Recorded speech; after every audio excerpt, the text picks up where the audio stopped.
Au cours de cette soirée, nous avons deux intervenants.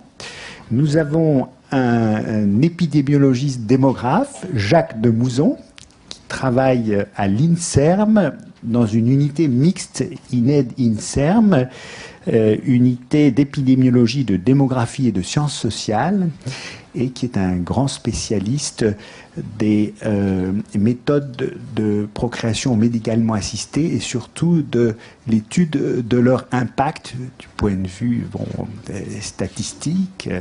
Et je lui laisserai bien sûr, je ne vais pas en dire plus. Et nous avons une anthropologue, Anne Cadoré, qui est une spécialiste des nouvelles formes de famille et qui travaille, elle, au GRAS, le groupe d'analyse du social et de la sociabilité, donc à Paris. Alors je les remercie tous les deux et je leur donne la parole. D'abord Jacques de Mouzon, puis Anne Cadoré, excusez-moi. Merci Gilles. Donc, comme Gilles le disait, je suis épidémiologiste avec une formation médicale aussi, et au début de ma carrière à l'INSERM, je me suis intéressé parce que mon bureau était à côté du laboratoire de fécondation in vitro. Je me suis intéressé à cette technique avant même les premiers succès, et j'ai travaillé depuis dessus, et j'ai monté un certain nombre d'études sur ce sujet. Alors, je ne sais pas si je peux avoir les diapositives ou non. Moi, elles apparaissent. Ah, c'est bon. Donc, je vais vous parler essentiellement de l'assistance médicale à la procréation, AMP pour les députés et qui reste encore PMA parce que pour les médecins, parce que souvent ils continuent à appeler ça procréation médicalement assistée. Mais les députés, dans leur grande sagesse, ont considéré que ce n'était pas forcément des procréations, qui avaient souvent des échecs, et que donc il valait mieux parler dans l'autre sens d'assistance médicale à la procréation. Alors cette assistance médicale à la procréation se définit dans les textes, en France en tout cas, comme toutes les techniques de traitement de l'infertilité dans lesquelles on manipule l'un ou les deux gamètes, l'ovule ou les spermatozoïdes ou les deux. Donc ça correspond effectivement à la fois à l'insémination artificielle, qu'elle soit avec sperme de conjoint ou avec sperme de donneur, et à la fécondation in vitro avec les techniques qui en sont dérivées ensuite. Oh, excusez-moi, il faut que j'éteigne ça. Hop. Voilà, hop. Voilà, j'éteins, ça ne se reproduira plus. Et donc la fécondation in vitro avec les techniques dérivées, dont on va parler pas mal aussi. Et ces deux techniques se conçoivent avec du sperme de conjoint ou avec du sperme de donneur. Et évidemment, les problèmes qu'on aura à gérer ensuite au niveau des familles sont totalement différents, suivant qu'il s'agisse de sperme de conjoint ou de donneur. Cette assistance médicale à la procréation, d'abord sa définition est un petit peu différente en France par rapport à beaucoup d'autres pays. Dans beaucoup de pays, ça concerne uniquement la fécondation in vitro. Chez nous, ça concerne aussi donc l'insémination artificielle. Et elle est dans un cadre légal depuis 1994, avec les lois de bioéthique. C'était les premières lois de bioéthique en France sur ce sujet-là en tout cas. Ces lois devaient être révisées au bout de 5 ans et la révision de la loi est en fait apparue en 2004 parce que là aussi, je ne sais pas si c'est vraiment complètement de l'hypocrisie, mais ce qui est important, c'est pas qu'elle soit repromulguée en 99, c'est que le début de la révision soit fait en 99. Donc ça a mis 5 ans ensuite. Dans ce cadre légal, on ne peut faire d'assistance médicale à la procréation que en cas d'une infertilité diagnostiquée. Maintenant, dans la nouvelle loi, elle doit même être médicalement diagnostiquée. Ou, de temps en temps, dans des cas particuliers, dans le cas de maladies de perte cellulaire gravité, où la procréation naturelle aboutirait à des chances ou des risques trop importants de maladies chromosomiques ou génétiques. Et donc, dans ces cas-là, on peut aussi faire une AMP. En France, elle est totalement réservée à des couples hétérosexuels. Il n'est pas question de traiter par ces traitements ni des couples homosexuels, ni des femmes seules ou des hommes seuls. C'est un peu différent aussi de ce qui se passe dans d'autres pays comme l'Angleterre, où maintenant c'est totalement autorisé aussi pour des couples monoparentaux ou des couples homosexuels. On a aussi défini qu'il fallait, pour recourir ou pour avoir le droit de recourir à ces techniques médicales, un âge de procréer, être en âge de procréer. Alors là aussi, dans leur grande sagesse, les députés sont bien gardés de définir quel était l'âge de procréer. La Sécurité sociale, à un moment, avait décidé que c'était 41 ans, et puis ce décret a été cassé en Conseil d'État, donc maintenant on reste avec une certaine imprécision sur l'âge de procréer. Il faut en plus que les couples aient un consentement éclairé, signé, et d'ailleurs ce consentement doit être au moins un mois avant la mise en œuvre des techniques. Et il y a des cas tout à fait particuliers pour le don, puisque quand il s'agit de dons, qu'il s'agisse de dons d'ovocytes, d'ovules ou de dons de spermatozoïdes, voire même d'accueil d'embryons, on a à ce moment-là des passages réglementaires, soit chez le notaire, soit chez le juge, pour avoir le droit de recourir à ces techniques avec don. Ça, c'est ce qui se passe sur le plan des personnes. Ensuite, la loi aussi a décidé d'accréditer les professionnels qui faisaient de l'AMP.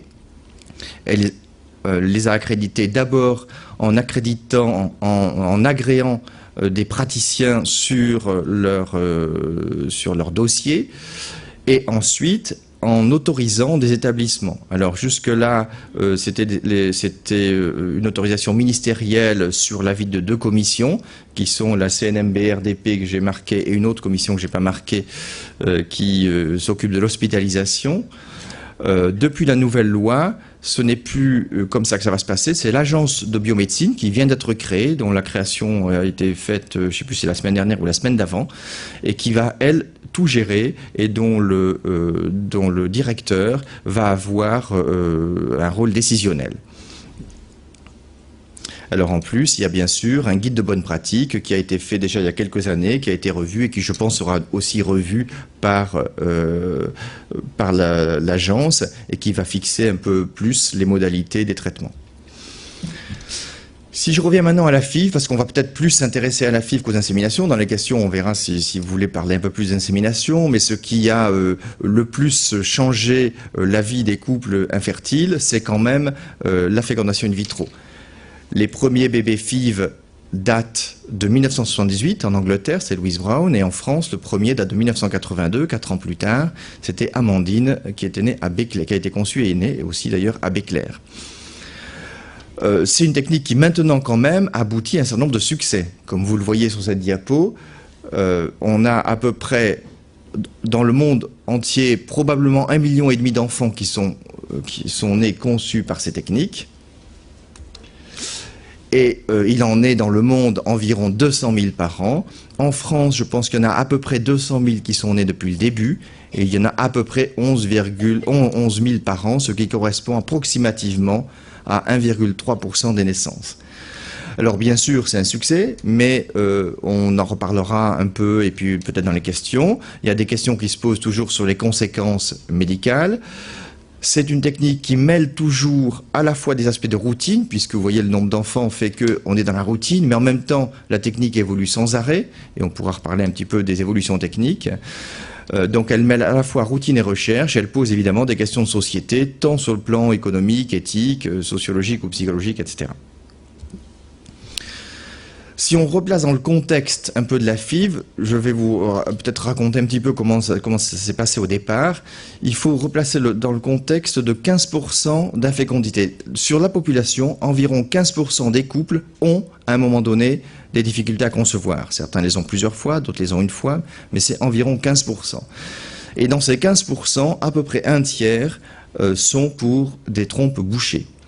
Donc ce qui veut dire que la rencontre entre le spermatozoïde et l'ovule ne peut pas se produire. Et donc l'idée de la FIV au départ, c'était de passer cet obstacle, et donc en prélevant des ovocytes, en recueillant du sperme, de les mettre ensemble dans un tube, de féconder des embryons et de les retransférer ensuite dans l'utérus.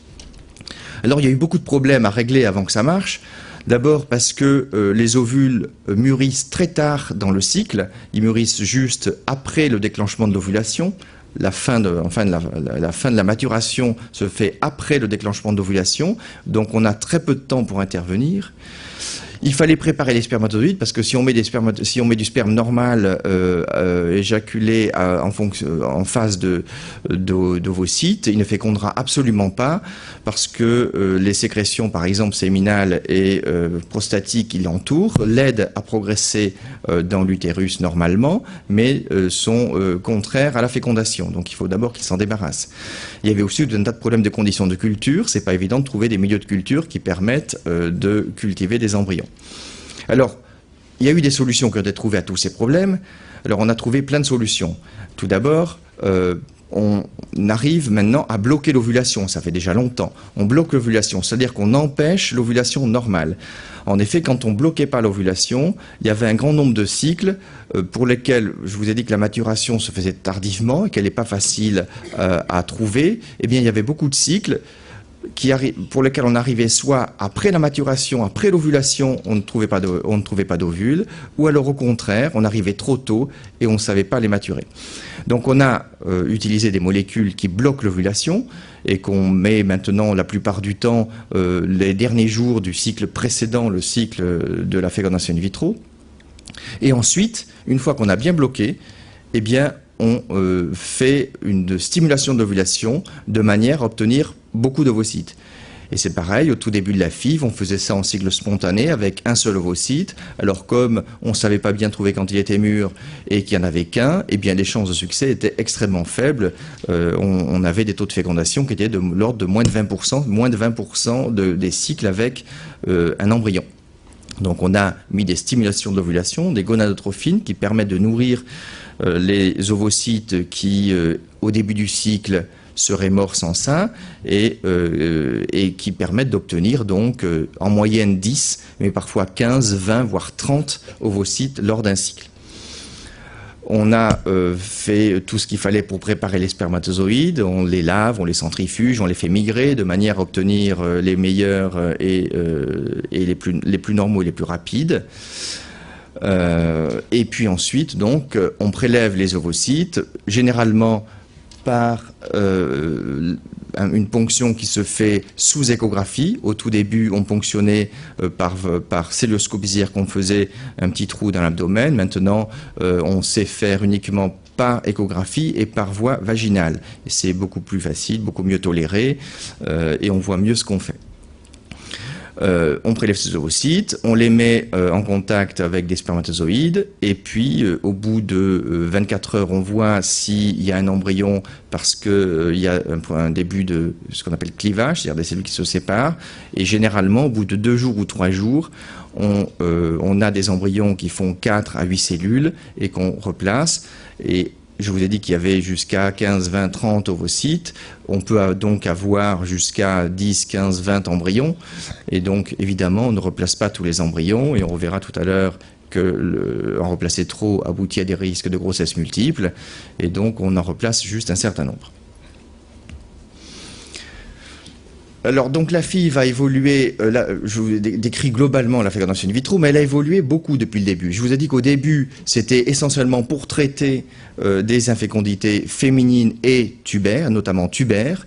Et ensuite, comme ça marchait, eh bien, on a eu envie de la proposer aussi à tous les cas où la rencontre manifestement se faisait pas, c'est-à-dire les cas où il y avait une infertilité qui durait de plus de 4 ou 5 ans. Quand on a 5 ans d'infécondité, en moyenne, il y a des études de démographie qui l'ont montré, en moyenne, on a 0,4 chances sur 100 de concevoir tous les cycles. Donc ça fait des chances extrêmement réduites. Et donc on a élargi cette technique à d'autres causes, des causes masculines, des cas où le sperme n'était pas tout à fait normal, d'autres causes féminines, ou avec des ovulations anormales, de l'endométriose, ou des stérilités qu'on dit sans cause ou idiopathiques, parce qu'on n'a pas été capable de retrouver la cause de l'infécondité. On a aussi fait évoluer les techniques. Et notamment, on a amené l'ICSI. Vous avez certainement tous entendu parler de l'ICSI. En anglais, ça veut dire Intracytoplasmic Sperm Injection, c'est-à-dire on injecte un spermatozoïde unique dans le cytoplasme d'un ovocyte par une micropipette. Et comme ça, on arrive à fabriquer des embryons. Alors cette technique a permis de prendre en charge des infécondités masculines très sévères, des cas où il n'y a quasiment pas de spermatozoïdes dans l'éjaculation, et même des cas où il n'y en a pas du tout, et où on va rechercher les spermatozoïdes dans les voies génitales, voire dans le testicule lui-même. Donc c'est une technique, ça, qui a fait beaucoup parler. Et quand on arrive donc avec cette évolution à la fois des causes d'infécondité en prenant en charge des infécondités masculines et l'ICSI, eh bien on arrive à dire quelque chose qui est assez intéressant, qui est que cette technique FIV dans laquelle la femme subit des traitements extrêmement lourds, extrêmement pénibles, et qui lui demande beaucoup vraiment beaucoup de force et beaucoup de constance, eh bien plus de la moitié de ces fécondations in vitro sont faites pour des causes masculines maintenant, pour des causes non féminines, donc des cas où la femme n'est pas du tout en cause. Enfin, c'est une remarque juste en passant. On a aussi eu d'autres évolutions techniques. On a su congeler les embryons. Je vous ai dit que maintenant on pouvait avoir en moyenne 10 ovocytes, 4 à 5 embryons, et qu'on peut parfois en avoir beaucoup plus. Et on va donc pas tous les transférer dans l'utérus, et on peut les congeler, ce qui permet, avec une seule ponction, d'avoir ensuite des transferts successifs et donc d'augmenter les chances du couple par rapport à une seule ponction. On fait aussi des tas d'autres choses maintenant. On fait ce qu'on appelle des cultures prolongées, c'est-à-dire, je vous ai dit qu'avant, et d'ailleurs toujours maintenant, on transfère souvent les embryons à 2 jours ou 3 jours. Normalement, vous savez que les embryons devraient arriver dans la cavité utérine dans une fécondation naturelle. Ils arrivent dans l'utérus à plutôt 5-6 jours, à un stade qui s'appelle le stade de blastocyste, où il y a déjà beaucoup de cellules. Et simplement, on n'arrivait pas pendant longtemps à les cultiver assez longtemps. Donc c'est pour ça qu'on les transférait à J2, J3. Et maintenant, on sait un peu plus les cultiver longtemps. Et l'intérêt, c'est aussi de sélectionner les meilleurs et donc de pouvoir en transférer un peu moins, et donc d'avoir des risques de grossesse multiples un peu moindres.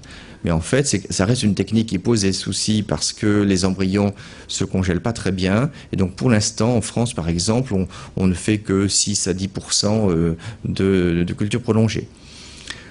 On peut faire aussi des éclosions assistées. C'est-à-dire que l'embryon, quand il arrive, il est entouré, dans l'utérus, il est entouré d'une membrane épaisse qui s'appelle la membrane pellucide, et il doit sortir de cette membrane pellucide pour se fixer sur l'endomètre, qui est donc la paroi interne de l'utérus. Et donc pour se fixer, il faut éclore, et un certain nombre de gens ont pensé pendant longtemps que quand l'embryon n'arrivait pas, quand il y avait un échec sur la tentative, et qu'on pensait qu'il y avait eu des embryons, que donc c'était un échec d'implantation, que peut-être dans un certain nombre de cas, c'était lié au fait que la pellucide était trop dure et que l'embryon n'était pas bien éclos. Donc on a inventé des techniques d'éclosion assistée dans lesquelles on va râper un petit morceau de membrane pellucide pour lui permettre donc de sortir plus facilement. On peut faire avec une sorte de petite râpe, on peut faire avec des produits chimiques, on peut aussi faire avec du laser. On sait maintenant aussi, on commence à savoir faire mûrir des gamètes, notamment des ovocytes in vitro. Je vous ai dit tout à l'heure que donc la maturation finale était très tardive et qu'on ne savait pas bien le faire. Et maintenant, il y a de nouvelles techniques qui permettent probablement d'envisager à terme de pouvoir faire mûrir les ovocytes, les ovules in vitro, ce qui permettrait à ce moment-là peut-être de ne plus faire d'hyperstimulation et de ne plus, ou d'en faire moins en tout cas, de pouvoir ne plus congeler d'embryons, puisqu'on pourrait fabriquer au fur et à mesure les embryons, mais bon, pour l'instant, ça reste encore expérimental. Et j'ai marqué en dernière technique qui avance, le clonage avec un point d'interrogation, mais c'est pas vraiment ça fait pas partie des thérapeutiques de fécondation in vitro, mais c'est quelque chose qui commence à se poser comme problème éthique. Alors, en fécondation in vitro, en AMP en général, il y a beaucoup de questions qui relèvent de la santé publique. Il y a par exemple la transparence des résultats, puisque finalement, et je vous montrerai des données sur lesquelles vous verrez que les résultats sont très différents d'un centre à l'autre. Et ce qui pose comme question, c'est de savoir, premièrement, quels sont les résultats réels dans un centre, éventuellement que le public puisse avoir accès à ces résultats, mais ces résultats ne sont pas forcément faciles à expliquer parce que on peut avoir de très bons résultats si on prend que des femmes fertiles. ou des couples fertiles. Si on décide de ne prendre que des gens de moins de 35 ans, on aura évidemment de meilleurs résultats que si on prend des gens de la quarantaine. Donc il y a, dans cette transparence des résultats, il y a des facteurs qui ne sont pas forcément faciles à prendre en compte. On se pose des questions sur les conséquences sur la santé, que ce soit la santé des femmes, puisque je vous ai dit qu'on les hyperstimulait, qu'on faisait des stimulations d'ovulation très importantes, et donc il y a des risques médicaux avec ces hyperstimulations ovariennes, il peut y en avoir d'autres. Au niveau des enfants, on a un problème majeur sur le plan santé publique, qui est le problème des grossesses multiples, puisque pour améliorer les résultats de la fécondation, on transfère généralement plus qu'un embryon, on en transfère 2 ou 3. On verra tout à l'heure aussi dans quelques diapos à peu près comment ça se passe. Et donc le fait d'en transférer 2 ou 3 fait que les grossesses multiples sont importantes. Et par exemple, on a 25% de grossesses gémellaires parmi les grossesses fécondation in vitro, alors que dans la nature, il y en a 1%. On peut se poser aussi des questions sur... Il y a d'autres questions qui sont en filigrane. Est-ce que les enfants qui sont conçus sont tout à fait normaux? Est-ce qu'on peut leur transmettre les problèmes des parents, qu'il s'agisse de problèmes génétiques ou de problèmes de stérilité? Et ces conséquences se posent. Ces questions se posent sur les conséquences à court, moyen ou long terme. Alors, il existe quelques instruments de surveillance, essentiellement à court terme en France. C'est une enquête que j'avais montée, FIVNAT, qui prend des données sur toutes les fécondations in vitro, sur presque toutes les fécondations in vitro réalisées en France, pour analyser la pratique, les résultats et les conséquences. Cette enquête maintenant va être reprise par l'Agence de biomédecine. Il y a des questions économiques qui se posent. Le coût de la fécondation in vitro, globalement, y compris le coût des grossesses, c'est environ 180 millions d'euros par an en France. Et il y a évidemment des questions de société qu'on abordera plus tard. Sur le plan des résultats maintenant, je vous ai montré ici dans ce tableau les résultats depuis le bilan que les centres envoient au ministère réglementairement. Ils sont obligés tous les ans d'envoyer le bilan de leur activité au ministère. Et donc vous voyez que les ponctions pour fécondation in vitro sont passées. Bon, ça peut pas. Bon, alors on va lire la troisième ligne, les ponctions totales. Le total des ponctions est passé entre 96 et 2000 de 36 000 à plus de 43 000. On n'a pas les chiffres encore de 2001-2002, il y a toujours du retard dans le rendu des bilans des centres. En plus, normalement, il faut presque un an de retard puisqu'il faut que les enfants puissent être nés, mais en plus, c'est assez lourd administrativement et on a toujours du mal à avoir les données. Là, je suis en train de traiter les données de 2001, l'Agence de biomédecine est en train de traiter les données de 2002 et je pense que dans le courant de l'année, on aura ces données-là. Mais vous voyez cette augmentation non négligeable et vous voyez sur les deux premières lignes qu'il y a une inversion petit à petit des fécondations in vitro classiques et des ICSI. Et vous voyez que les ICSI sont maintenant devenues plus nombreuses que les fécondations in vitro classiques, essentiellement parce qu'on a élargi ces traitements aux infécondités masculines, mais aussi parce que dans un certain nombre de cas, quand la fécondation in vitro classique ne se passe pas bien, eh bien au bout de 2 ou 3 cycles, les centres essaient de faire une ICSI. La ligne des textes sont les transferts d'embryons congelés qui sont issus de ces ponctions. Et là, vous voyez aussi qu'ils ont doublé. Ça veut dire qu'on congèle un peu plus et que donc on fait un peu plus, on a un peu plus de capacité à transférer chez les patients des embryons congelés. Et vous voyez dans les deux lignes suivantes, les inséminations artificielles avec sperme de donneur, dont on n'a pas encore parlé, les inséminations artificielles avec sperme de conjoint. Ah ben, merci. Et vous voyez, oui, je ne vais pas vous rendre aveugle avec le laser. Donc vous voyez que les inséminations artificielles avec sperme de donneur, elles sont en train de baisser petit à petit. Il faut savoir que au début des années 90, c'était pas 9 000, c'était 24 000. C'est-à-dire que et ça montre bien que maintenant, les inséminations avec sperme de donneur, elles étaient réalisées pour des couples dans lesquels le conjoint avait un sperme extrêmement déficient.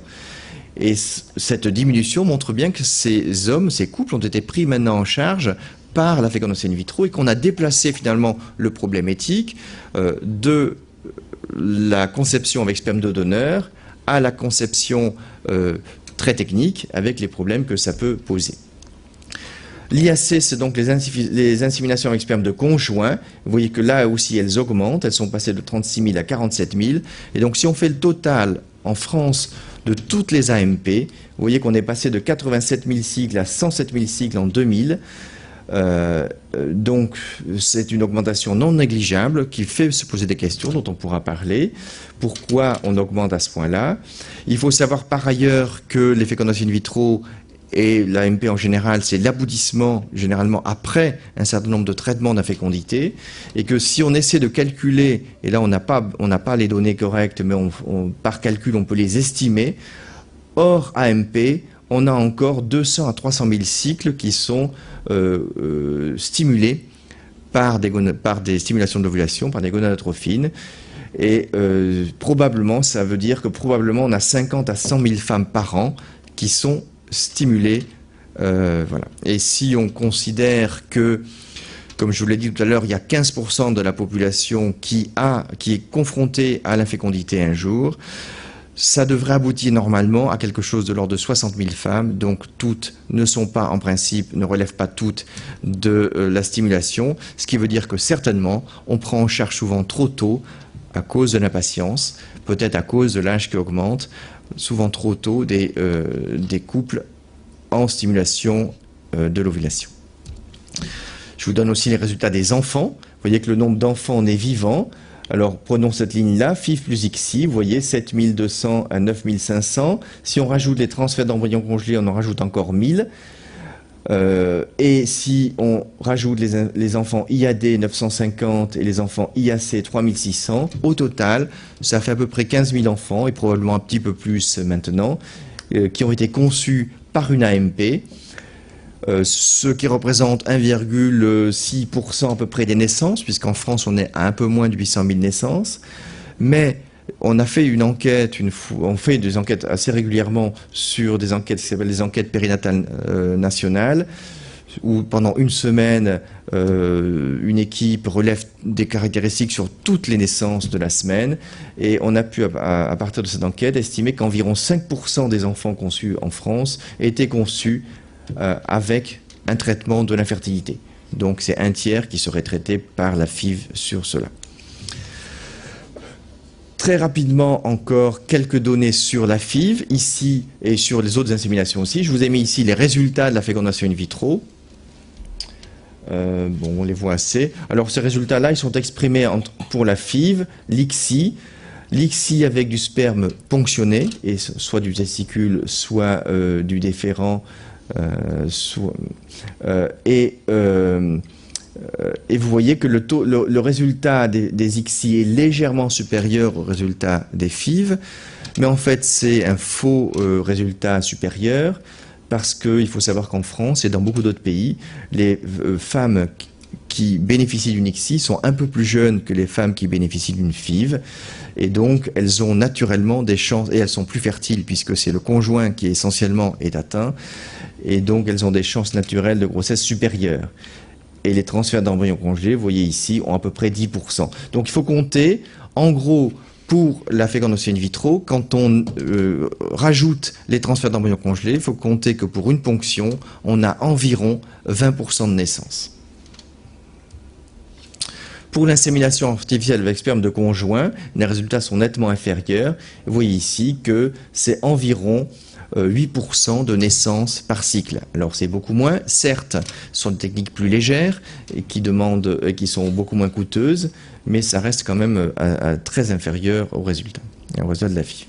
Pour l'insémination avec sperme de donneur, on va juste regarder un petit peu la fin des résultats ici. Vous voyez que c'est environ 10 à 15% suivant la technique qu'on utilise de grossesse, et environ 8 à 10% d'accouchement par cycle d'insémination. On aurait dû avoir là, normalement, on aurait dû avoir, mais je vais vous donner celui-là. Le problème de transparence, vous voyez ici, pourquoi la transparence est nécessaire? Eh bien, quand on met sur un graphique comme ça les résultats de l'ensemble des centres français, vous voyez que ça va de presque 40% à 7% de grossesse par cycle, et donc on a un vrai problème par rapport à cette transparence, et il faut comprendre d'où ça vient. Les grossesses multiples, on va y passer assez rapidement. Donc, c'est quand même le problème majeur, et vous voyez ici que ces grossesses multiples en France ont beaucoup augmenté, que ce soit des grossesses triples ou les grossesses gémellaires, ont beaucoup augmenté depuis les années 70, et ça c'est évidemment lié au traitement. On s'intéresse aux grossesses multiples parce que les enfants des grossesses multiples ont plus de problèmes que les autres. Vous voyez par exemple ici la prématurité dans les triplés, elle est multipliée par plus de 10 par rapport aux grossesses uniques qui sont en vert. Pour la grande prématurité, celle qui posait problème, et pour les enfants de petit poids de la même manière, si on prend les enfants de moins de 1500 grammes, vous voyez 1% dans la grossesse unique et 23% dans les grossesses triples, et encore quand même 5% dans les grossesses gémellaires. Ceci explique bien qu'on a eu envie de diminuer ces grossesses multiples parce qu'elles sont porteuses de risques. Elles sont en plus coûteuses, et je vous ai montré ici, si vous regardez le total ici, le coût par enfant d'une grossesse unique, c'est 4 600 €. Le coût par enfant d'une grossesse triple, c'est 13 000.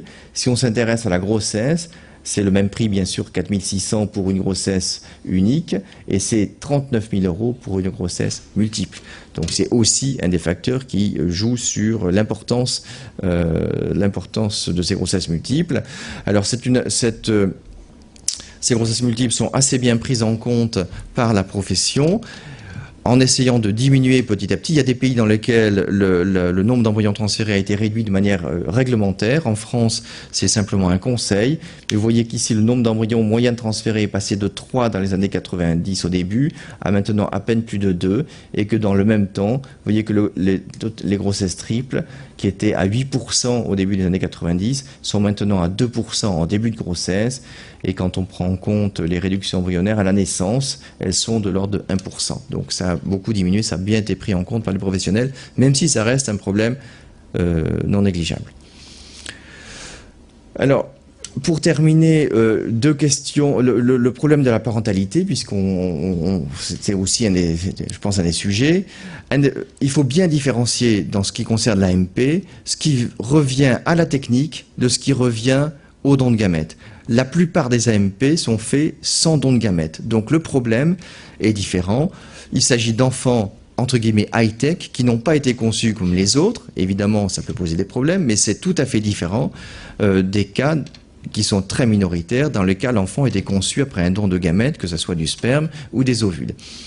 Ceci dit, beaucoup de parents gardent un secret, et même en cas de FIV classique, on avait fait une enquête sur 600 couples, et dans lesquels 30% des couples en FIV classique, avec les gamètes des parents, n'avaient pas l'intention d'en parler a priori, et il semble quand même que tous les secrets par rapport à la naissance, même s'ils ne sont pas graves, sont susceptibles ultérieurement de créer des gènes chez l'enfant ou chez l'adulte quand il apprend qu'il n'a pas, que la vérité qu'il croyait être la sienne est différente.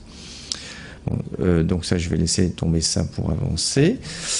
En conclusion, donc, l'AMP pose un certain nombre de problèmes, notamment quelle est la limite entre la démarche expérimentale, je vous ai montré que toutes les techniques avançaient, et une technique non insuffisamment évoluée, et en même temps l'application clinique de ces techniques, puisqu'on soigne vraiment beaucoup de gens par ces techniques.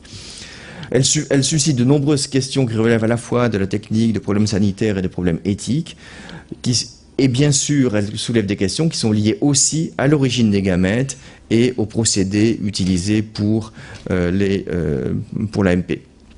Et je dirais en conclusion que finalement, le progrès avec l'AMP, le progrès médical, nous a amené à gérer ou à régler des problèmes éthiques, entre guillemets, par exemple ceux de l'utilisation large du sperme de donneur, en les remplaçant par d'autres problèmes éthiques qui ont à voir avec la nature et les techniques qui ont fait les embryons qui sont utilisés. Je vous remercie. Merci Jacques. Je passe tout de suite la parole. Moi, je vais donc vous parler de la parenté française aujourd'hui.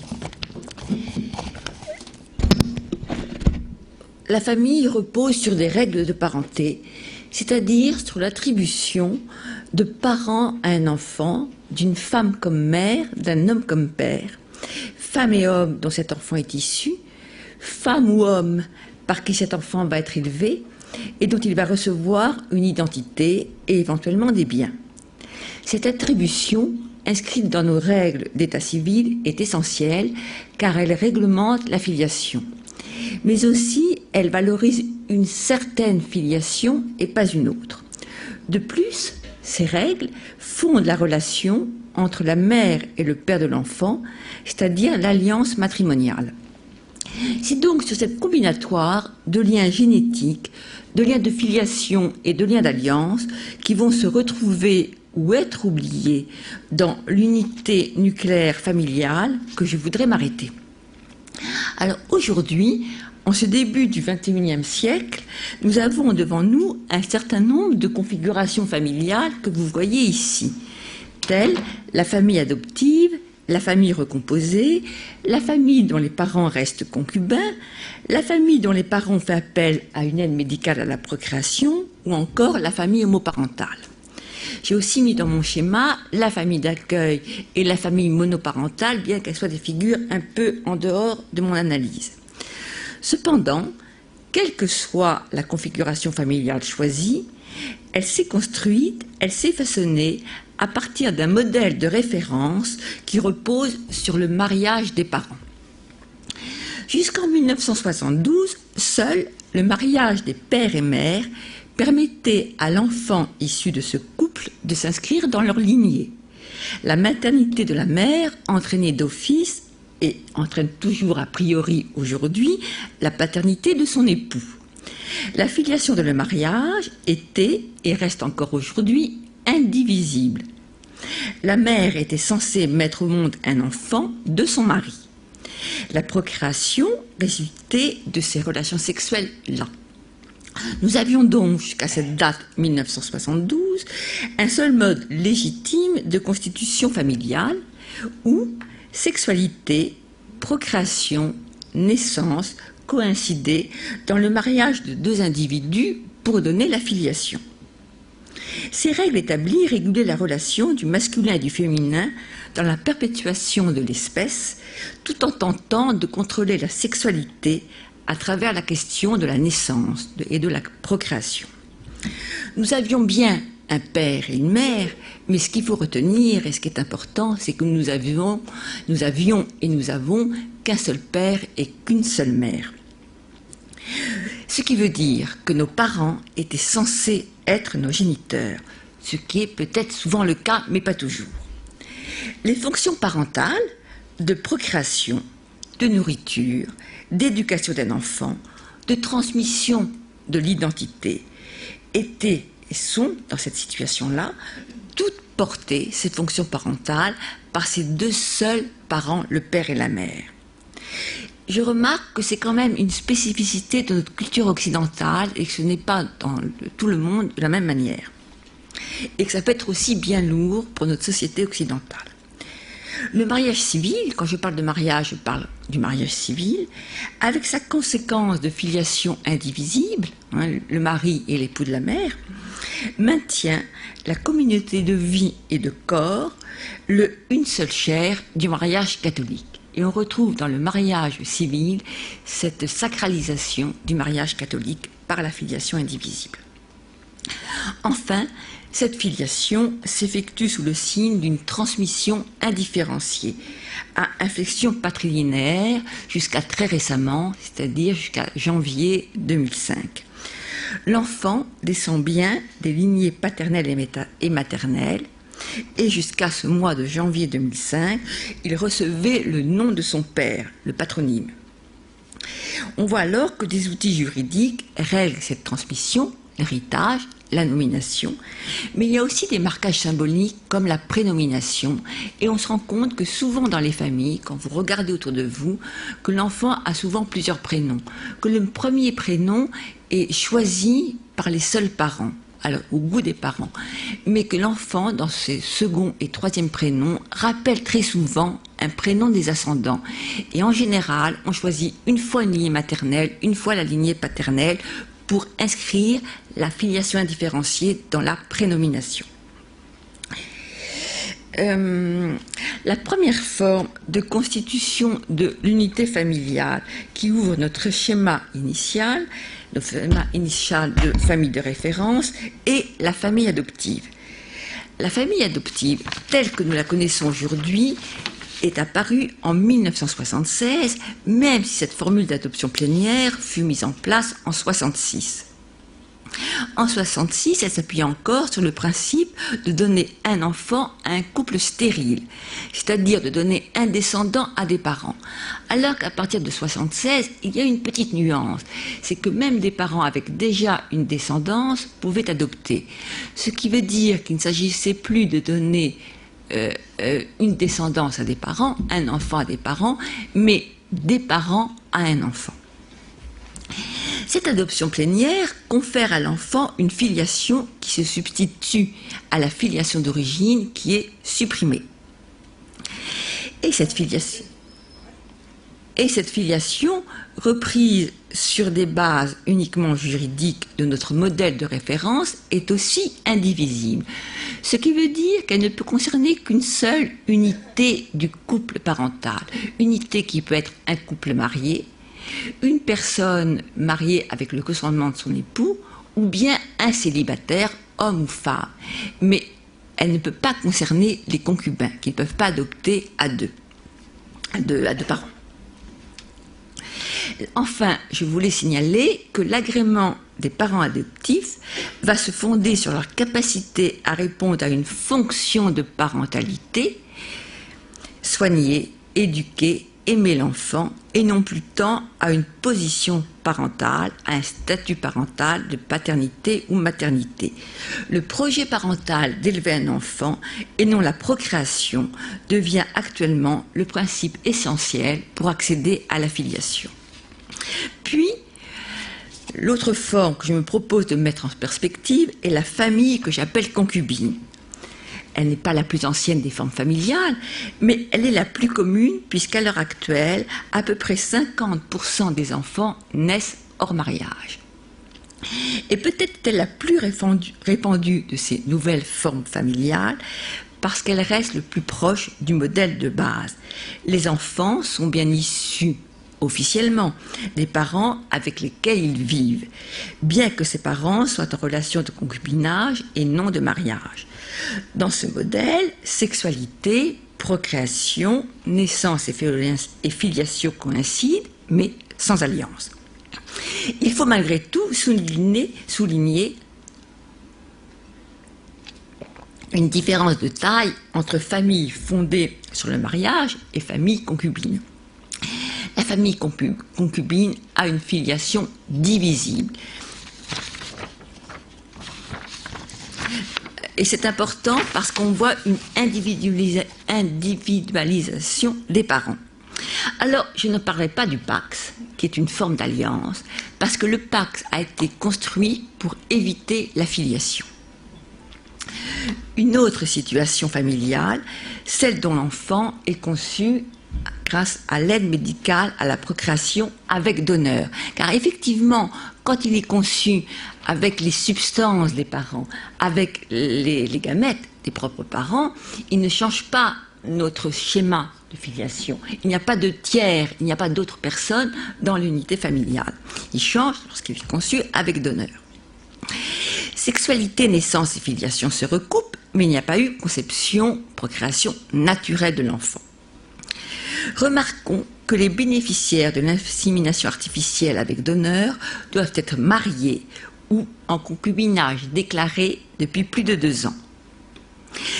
Comme notre filiation était encore fondée sur l'idée première de la reproduction biologique, la loi de bioéthique de 1994 a dû préciser que dans le cas d'une insémination artificielle avec donneur, le père serait bien le concubin ou le mari de la mère et en aucun cas le donneur de substance, le donneur de gamètes.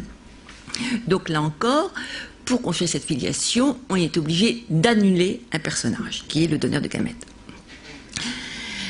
Quant à la mère, même s'il y a une donneuse d'ovocytes, la mère étant toujours la femme qui accouche dans la loi française, qu'elle soit ou non la mère génétique de l'enfant n'a pas d'importance, elle est sa mère utérine.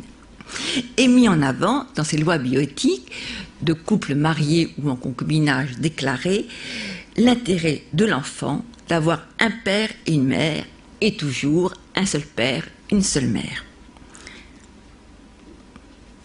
Cet intérêt de l'enfant à avoir une filiation conforme à la fiction biologique nous renvoie au principe de la cellule familiale fondée sur le modèle de l'alliance et du principe de présomption de paternité.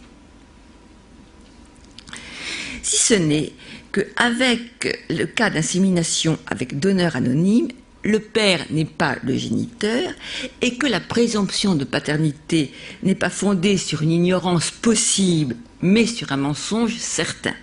Le père sait bien que sa femme s'est fait inséminer. Aujourd'hui, existe un mouvement important parmi certains centres d'insémination, parmi certains sécos, de distinguer géniteur et père en maintenant l'anonymat du don, mais en incitant le père à dire qu'il n'est pas le géniteur de l'enfant. Alors, cela pose une question, cela pose problème, parce que l'enfant, à ce moment-là, va vouloir chercher des éléments de son origine. Et peu à peu, il semblerait que les sécos arrivent à être d'accord pour donner des éléments non identifiants de son origine corporelle. N'est-ce pas ouvrir une boîte de Pandore? Là encore, comme pour l'adoption, la procréation n'est plus le fait des parents, par contre la naissance le reste. Dans la configuration de la famille recomposée, l'enfant vit avec l'un ou l'autre de ses pères et mères et le nouveau conjoint de ceux-ci. Dans ce schéma, le premier binôme alliance-filiation est rompu, alors que la filiation, instaurée à partir de l'alliance, perdure à la faillite de cette dernière. De plus, le nouvel allié ou la nouvelle alliée du parent peut avoir un rôle parental d'éducation important et de transmission de valeurs, sans que pour le moment cela n'entraîne un statut de parent. C'est avec la famille recomposée qu'il me semble qu'apparaît le terme de parentalité, qui est en train de remplacer le terme de parenté avec peut-être un abus. Parce que, justement, qui sont les parents dans une famille recomposée? C'est ceux qui ont le statut de parents. Et autrefois, c'était le statut de parent duquel découlaient les fonctions parentales. Maintenant, avec cette nouvelle figure familiale qui apparaissent, il y a des personnages comme les beaux-parents qui, parce qu'ils exercent une fonction de parentalité, vont demander un statut de parenté. Mais nous avons toujours le modèle, un seul père, une seule mère.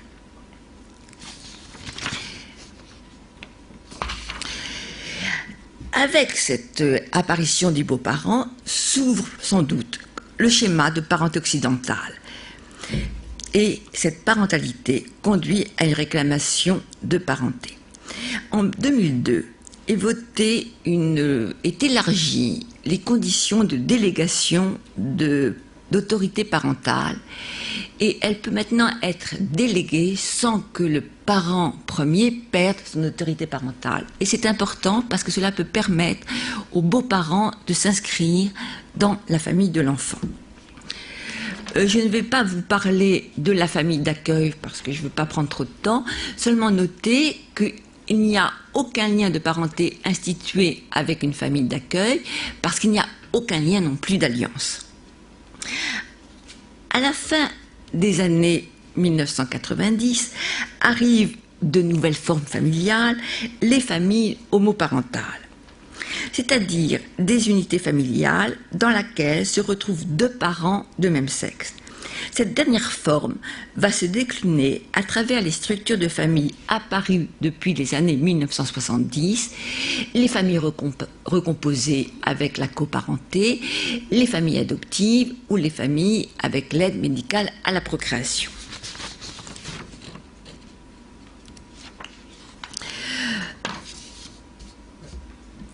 Notre système de parenté repose encore en référence, si ce n'est en fait, sur l'adéquation parent-géniteur, reposant ainsi sur la fiction que mes parents seraient mes géniteurs ou que mes géniteurs seraient mes parents. Cette fiction me semble renvoyer à une sexualité qui se devait d'être procréative. N'oublions pas qu'il n'y a pas si longtemps encore que la seule sexualité permise était la sexualité dans le mariage, et ceci tout particulièrement pour les femmes.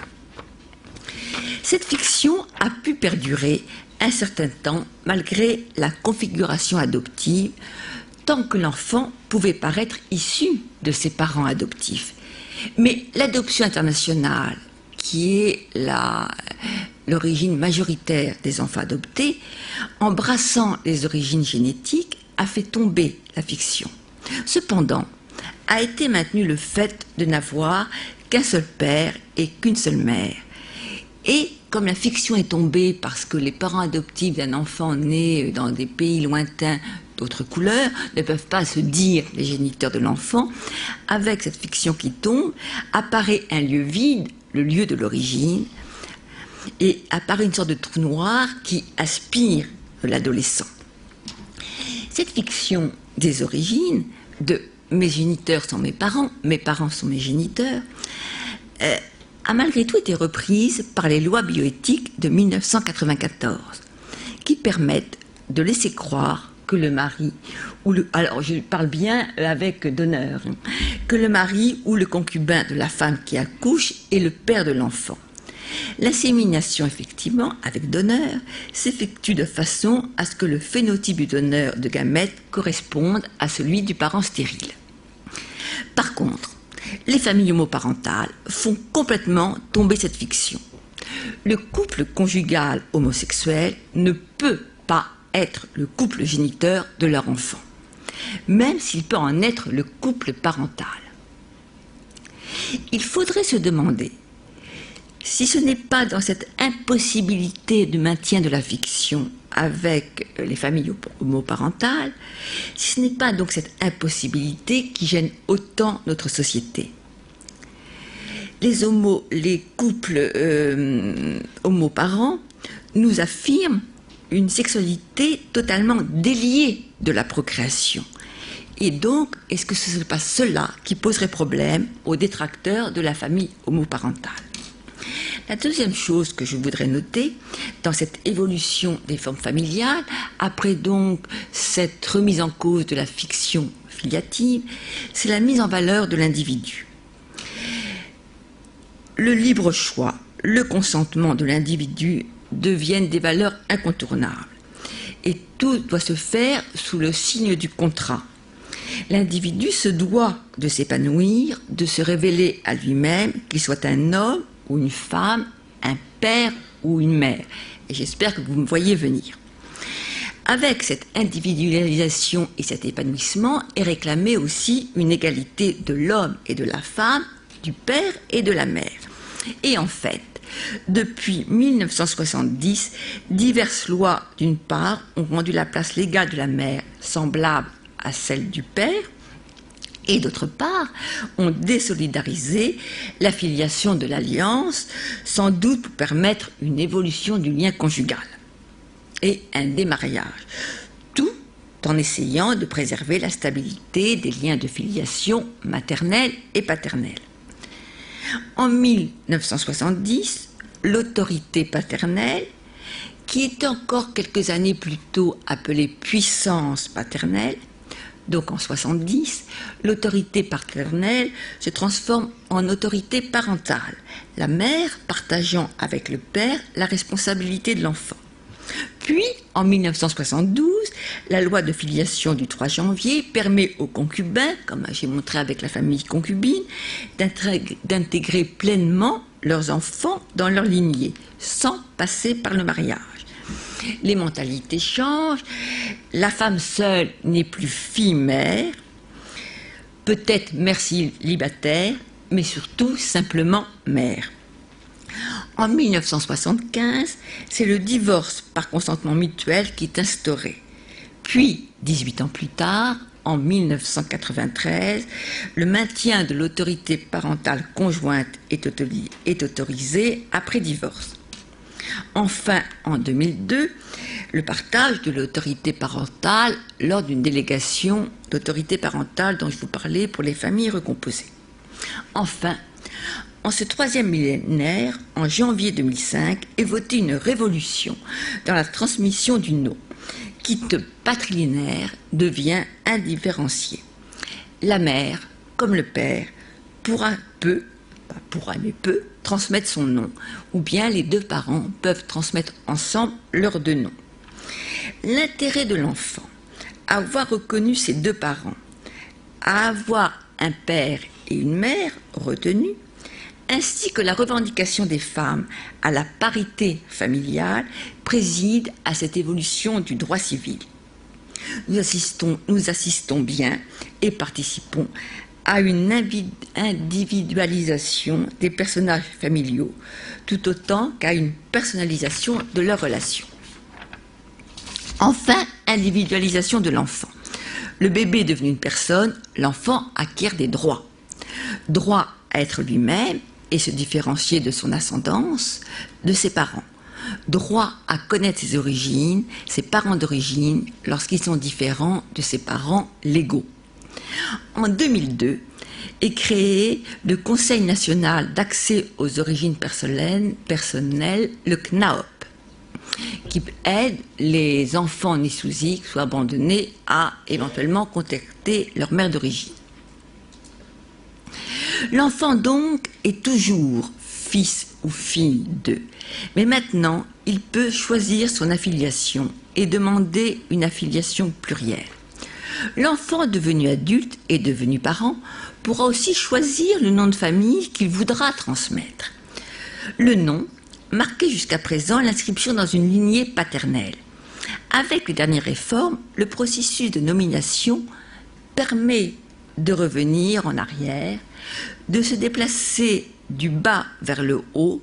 L'enfant portera le nom de ses parents, mais il transmettra un seul de ces deux noms et il choisira. L'identité n'est plus assignée. Elle se modèle selon les souhaits de ceux qui la portent. Le nom tend à devenir le reflet direct de l'individu, de toute la dimension sociale, mais aussi affective qui le caractérise. La filiation deviendrait affiliation.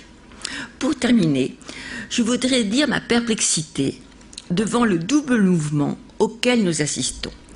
D'un côté est mise en avant la volonté, l'engagement, le social. Les parents sont ceux qui élèvent l'enfant. Encore faut-il que l'enfant soit fabriqué. D'un autre côté, le poids donné aux origines biologiques augmente. La connaissance de ces origines devient une nécessité pour construire son identité. Toutefois, le corps n'a jamais suffi à faire de la parenté. Or, notre modèle familial, construit sur un seul père et une seule mère, ne peut pas faire face à ce double mouvement, d'où ma perplexité. Allons-nous alors nous engager vers une parenté plurielle dans laquelle pourraient coexister plusieurs figures de mère, plusieurs figures de père, au gré de nos histoires individuelles de conception, de naissance, d'éducation. Merci.